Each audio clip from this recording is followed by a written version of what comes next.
Shots rang out as officers rush an armed gunman. A female hostage is let go. It happened on the 1400 block of South Main.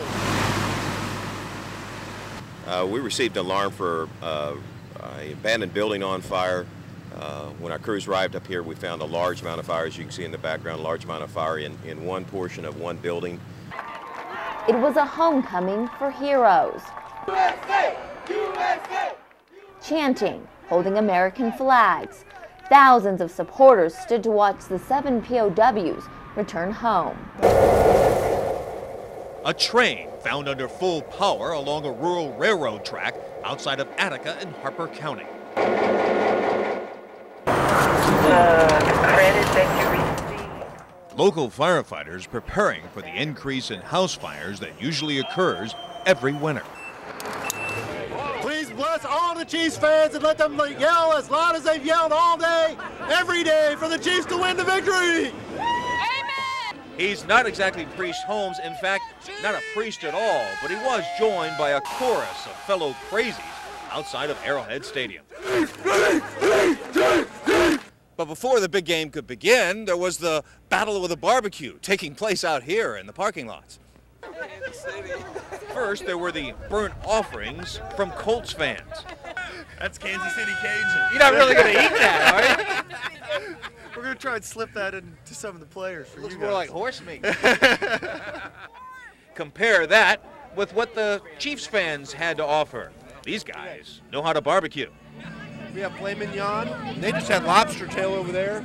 They've got kebabs, death by chocolate on the dessert. Well, this is a very upscale barbecue. You betcha. Spicy shrimp satay.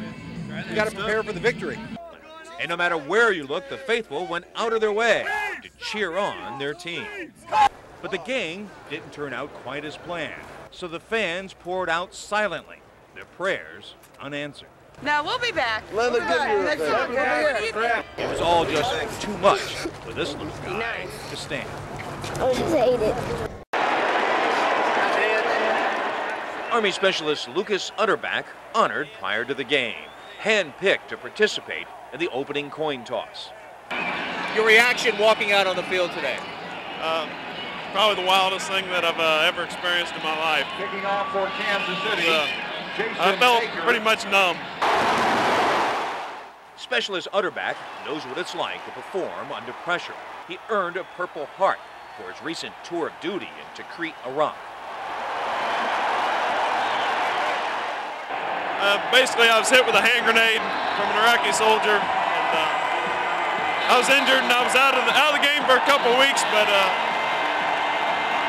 I healed up pretty quick. The cheering we're hearing now, earlier they were cheering for you. It has to make you feel like... Oh yeah, it makes me feel good. I'm glad that the American people support the military the way they do. And that was just the beginning of his day, because as it wore on, he got front row seats to sit here and watch the Colts and the Chiefs in a dream playoff game.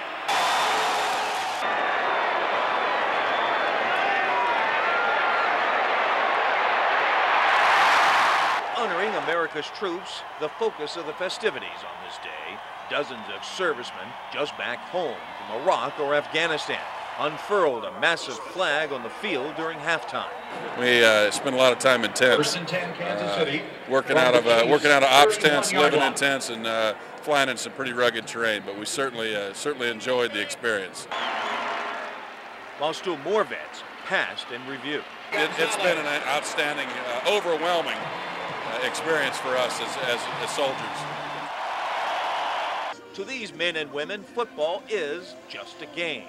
Fans acknowledging that the place for real heroes is on a field far, far away. Well, Paula, we're getting a sense of who this employee or the suspect may be. It's a former employee, a Postal Service employee, and joining us now is Chuck Cronick, and you're an employee. You were inside the building at the time of the shooting. Tell us what you heard and what you saw. Well, it was about 9:05 or 9:10. I was over by the dock area, and I was in my mule, and our boss came running over and said, "Get out of the building." So I stopped the mule. We all just hightailed it out real quick. real fast. We just all ran out the door, out to the parking lot, and I got behind a truck. A carjacking suspect from San Luis Obispo County is chased down on Highway 101 at speeds exceeding 110 miles an hour. The Jeep with 3 victims inside is left on the roadside in Santa Barbara County near Tejigas, where a victim told us back in Pismo Beach where it started. He said, close the door. It was this young man who's desperate. He just doesn't want to go back to jail. After he ditched the Jeep, the suspect carjacked a furniture van, forcing 2 men out. He pulled a gun in, he said, so just took the truck and took off.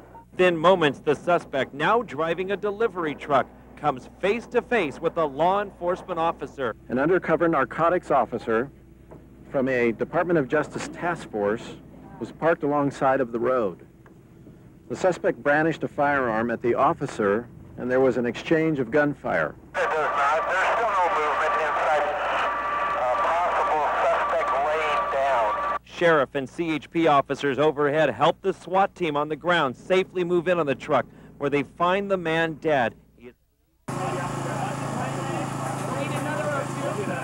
It was just a big explosion, but then I heard the cracking of boards.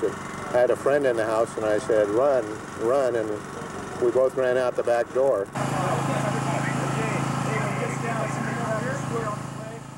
My friends, the Womacs, were at home because of the slide today, and we think 3 little girls and the mother and some other guy are in there. 2 friends of mine have already been found dead, one at my front door.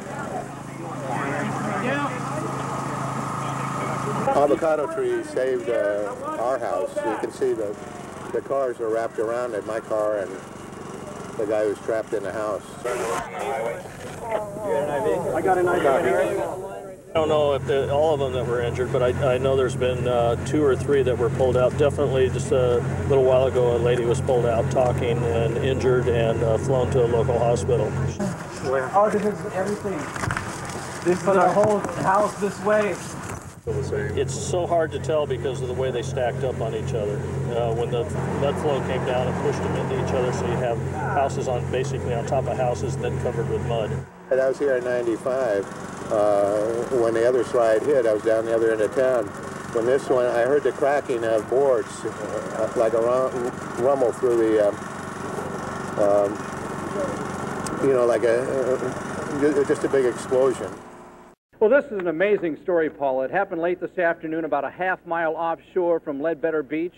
The whale, possibly a gray whale at least 30 feet long, attacked the boat, not once, but 3 times. Yeah, he went straight up out of the water like this, and he hit and we drove straight into him at 8 knots, and then he fell on top of the boat. The whale destroyed the upper deck of this brand new 26-foot bayliner named Blind Girl. Shattered glass and chunks of whale cover the boat. Owner Jerry Gormley says the whale attacked the 2nd time and knocked him out of this chair. But you wonder if this is reality or not. It's massive and it's instant.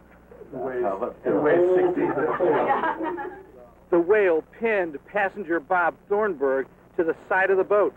He was rushed to Cottage Hospital with severe cuts and other injuries. He says they were talking about whale watching just moments before the whale hit them. I went on a whale watching tour last year in Industry 1, and we were just talking about that, and this whale comes out of the water and hit the boat. They say the whale came back a 3rd time as they tried to call for help. I was talking to the harbor patrol saying, he's right here again, and we're looking eye to eye, which I was making eye contact, and he was definitely distinctly looking at me directly. Megan Owney was barely 2 years old when her family celebrated the victory of a lifetime. She had beaten liver cancer, a rare form that strikes 1 in a million kids. Can you help me with your tubie? Okay. Can you show them how you draw your own blood? But now Megan is back at the doctor's office getting intensive chemotherapy. She was only in remission a few months. And in August, we went in for our routine CT scan, which is just every 3 months, and they located 2 new tumors, 1 on each lung. It was heartbreaking news for a family hoping the worst was behind them, only to learn a new battle had just begun. but she takes it pretty well.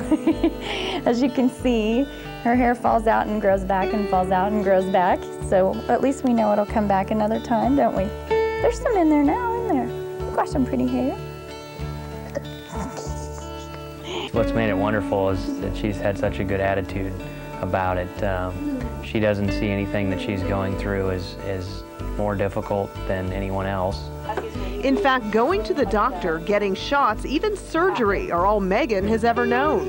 Instead of preschool and play dates, this toddler is more familiar with medical lingo. You know, if we say, you know, we need to do your heparin, she knows that that's to flush her catheter, and she just knows that. She knows Kytril is her anti-nausea, so it keeps her from having the sickies come out, which is the vomiting. Or she'll say, are we going to hook up today at the office, which means hook up to an IV. Even though the tumors on Megan's lungs were surgically removed, blood tests show she still has active cancer cells in her body. Her doctor has begun aggressive chemo that could make Megan weak and sick, but you'd never know it. What color are they? They're blue. Blue? Yeah. And so is a girl in the dark. She just has a ball up here. And even though she's getting real, intensive therapy and treatment, she has a good time. Her parents give some of the credit to CMN for providing them with a cancer support group, and Megan endless goodies in the hospital. When we do go, I mean, they always bring, a Beanie Baby or, there's always something that they bring her, candy, whatever. While the family hopes there won't be too many more trips to the hospital, Megan's future is uncertain. The only thing they can be sure of is her winning spirit. We couldn't ask for anything better. Megan has been a true blessing for us. We just know and believe that we're going to get through this and she's going to make it. So. Cancer-free and chemo-free in 2003 is our goal.